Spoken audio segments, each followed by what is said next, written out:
السلام عليكم ورحمة الله وبركاته. شركة طوباك للصناعات الهندسية والتغليف الحديث تقدم لكم ماكينة فاكيوم غرفة واحدة موديل 602. الماكينة تعمل بكهرباء المنزل عادية 220 فولت.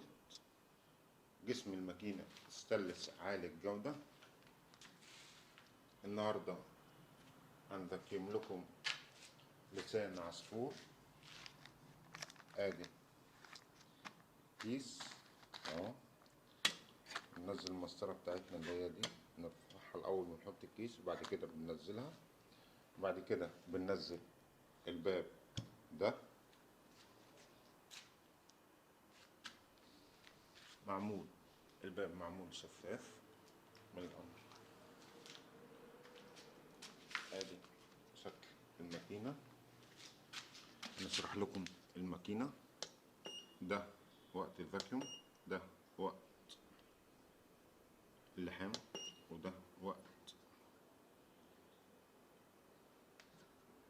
سحب الهواء من الكيس. نضغط عليه تاني، ولو حصل اي خطأ في العملية نقدر ندوس على الزرار ده وده، ندوس عليه عشان العملية تشتغل.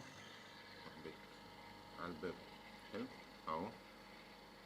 العداد شغال قدامكم، العداد ده والعداد ده شغال كده وقت الفاكيوم اهو. ونطلع نشوف اللسان عصفور قدامكم. ادي